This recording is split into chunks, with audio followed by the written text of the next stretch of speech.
Hey guys, welcome to the Field of 68 YouTube channel. If you like what you see here, hit that subscribe button and you'll get more college basketball content just like this. To dive into the SEC because all of a sudden that is one of the most interesting conference races that I've seen in a long time. Auburn beats Alabama 99-81.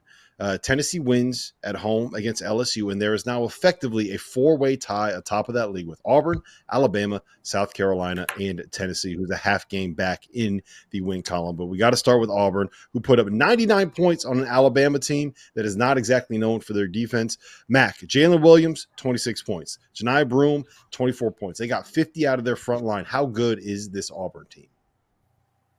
They're good, and anybody that's ever watched a Bruce Pearl team or had the good fortune of coaching against them, you know how hard their kids play.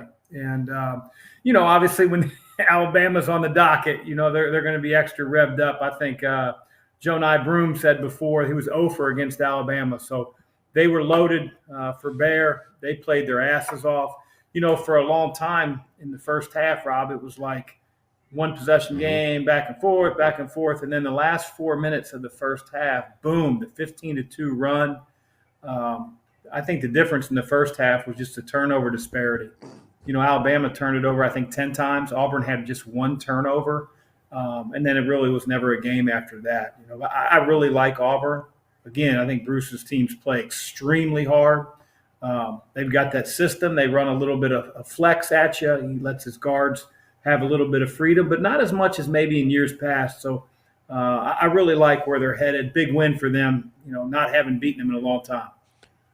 Yeah, we're gonna come back to that guard conversation in a second. But before we do, we have our big man that loves big men more than anybody in college basketball. Tyler, what do you think of Janaiah Broom, man? I don't think he gets enough credit for just how good he is and how impressive he's been. 24 points, 7 boards, 5 blocks, 2 steals, 2 assists. He knocked down a 3, 9 for 11 from the line. You got to talk about this guy. He was all over the court tonight, and he did everything for Auburn. But also, I really think that defensively, he was too big for Alabama. I thought he was his size and physicality was too much for them.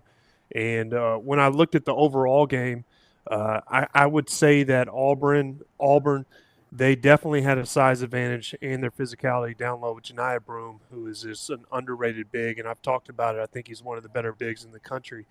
I just felt like he was too much for Alabama tonight, and Auburn really pressured them defensively, made them turn the ball over, which is a huge difference.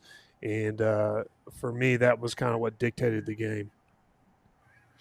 Mac, when we think of Bruce Pearl teams, at least for me, especially with this Auburn program that he's built, it's guys like Jared Harper, right? It's guys like Bryce Brown. It is building a team of little guards that can kind of go create stuff on their own, that are going to force turnovers, that are going to run in transition, that are going to go and spot up from three, and combine that with enough size and athleticism up front to be able to win games. This team, the last 2 years, I think the problem is that those small guards didn't realize that they were great small guards. Like Jared Harper was a great small guard. I think the last 2 years, those guys maybe didn't quite realize who they were. I don't know if they have a great backcourt this year, but it feels like that group understands who they are and what their role is with this team. And I think that's really important when it comes to building a roster. I think that's the most important thing, Rob, and you said it.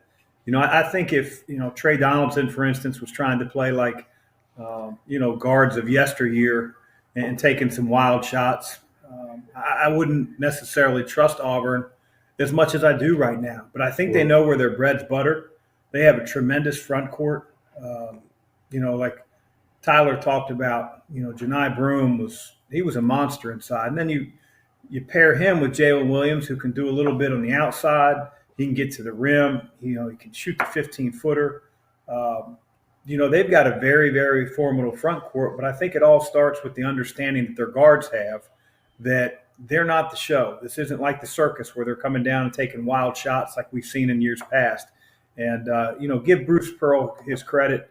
No matter who's on the floor for them, those guys play hard as nails. Whether he's at Tennessee, whether he's at Auburn, whether he was at Southern Indiana, it didn't matter, man. His kids have always played hard. And you certainly saw that tonight against their in-state rival.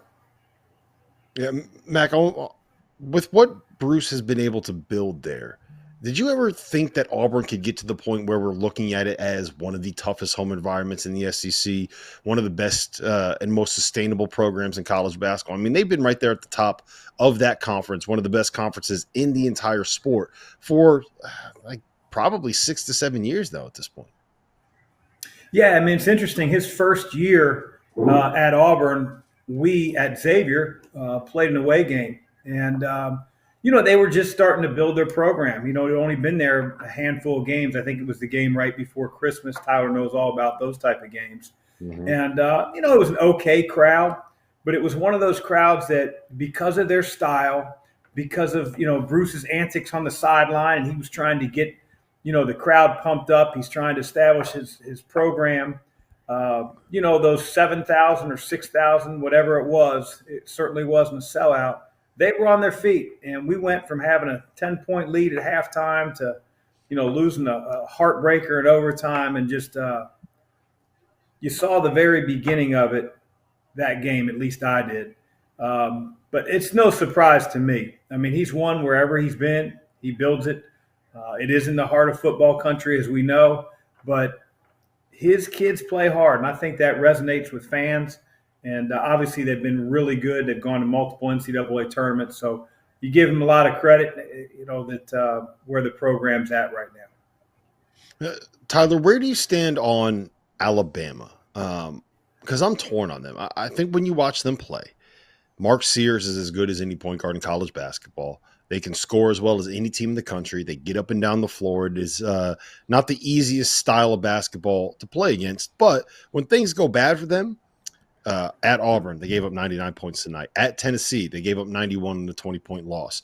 In that game against Arizona in Phoenix, they gave up 87. A loss at Creighton, they gave up 85. The loss to Purdue in what was effectively a road game, they gave up 92 points. A loss to Clemson, they gave up 85. A loss to Ohio State, who was completely fallen off the wagon, they gave up 92 points. Do you trust this team defensively? Do I trust them defensively? Well, I think they're vulnerable because I think they lack size. And I think that Auburn kind of exposed them tonight a little bit inside with their front court. But when I look at their metrics, and I sit here and look at the data, they have the net ranking of they're fifth in the net ranking, and they're 3-4 in quad one wins. They beat Indiana State, beat Mississippi State on the road, and then they beat Auburn at home. So that's not too impressive for me. And I know that they have the net ranking of they have the fifth net ranking, whatever that means. And however they figure that out, that's pretty good. But tonight, I would say they need a couple more quality wins to really help their resume. But I would say they lack size, and they need some help whenever they face teams that have these dynamic bigs like Broom and Williams. Yeah, they really could have used Charles Bediako this year had he not gone to the NBA. Mac, I kind of look at this Alabama team, and I look at them as maybe the same vein as like a Kentucky or a Baylor, where I don't think that I'm in on them enough defensively to be able to win 4 games in the NCAA tournament. They can beat anybody because they can go out and put up 110 on anybody on any given night. I can't get over the issues that they have defensively. Yeah, and you brought him up. I mean, Charles Bediako a year ago erased a lot of mistakes. When you're a perimeter defender and you have a guy behind you that is going to not just block 3 or 4 or 5 shots, but he's also going to alter them. He's also going to make guys not even take them. They're not going to take off balance tough floaters. Sometimes when there's a 7-footer in there is imposing, and Alabama doesn't have that. So a lot of times, the habits that those guys have created defensively, they're not a lockdown team. Certainly I think the way Nate plays, his offensive style, they want to be free flowing. They want to take quick threes. They want to take as many threes as they can. That can bite you in the ass when you have to get stops if you're not used to it. And they haven't figured that part out yet. I don't know if they will, but they can't allow 80 to 90 points a game and think that they're going to be long for the NCAA tournament, in my opinion, even though they're really talented on the offensive end. Thank you for watching the Field of 68. If you've enjoyed what you've seen here, hit that like button, share this link with your friends, or check out the description for some other places that you can consume Field of 68 content.